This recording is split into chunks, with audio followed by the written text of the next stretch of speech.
একদা এক ইঁদুর খাবার খুঁজতে খুঁজতে রাজার ঘরে প্রবেশ করল। রাজার ঘরে প্রবেশ করে দেখল কোনো খাবার নেই। সে একটা হিরে গিলে ফেলল। হিরে চুরি হয়েছে বলে রাজপ্রাসাদের সবার ঘুম উড়ে গেল। পরের দিন রাজামশাই জ্যোতিষীকে ডেকে পাঠালেন। জ্যোতিষী এসে বললেন একটা ইঁদুর চুরি করেছে। সেনাপতি রাজ্যে পুরস্কার ঘোষণা করলেন।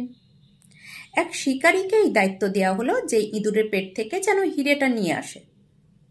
শিকারী কাজে লেগে পড়ল। শিকারী ইঁদুর খুঁজতে খুঁজতে ইঁদুরের বাসস্থানে গিয়ে পৌঁছালো।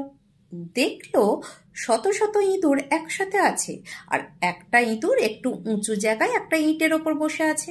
মনে হচ্ছে যেন সে সিংহাসনে বসে আছে, সে রাজা।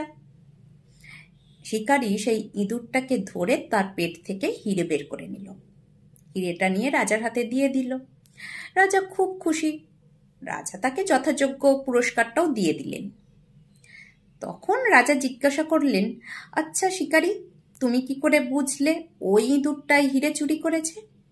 তখন শিকারী বলল, আসলে মহারাজ, বিত্তবান যদি হঠাৎ মূর্খ হয়ে যায়, নিজেদেরকে অন্যদের থেকে আলাদাভাবে ঘোরাফেরা করে, সবার সঙ্গে মেলামেশা বন্ধ করে দেয়, যেমন ওই ইঁদুরটা করেছিল।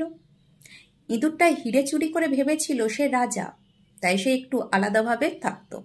একটা ইঁটের ওপর বসে থাকতো, মনে হতো সে যেন সিংহাসনে বসে আছে। সে তার বন্ধুদের সঙ্গে চলাফেরা বন্ধ করে দিয়েছিল। তাই আমার বুঝতে সুবিধা হয়েছিল যে ওই ইঁদুরটাই চুরি করেছে হিরেটা। এই গল্পটা থেকে কি শিখলাম?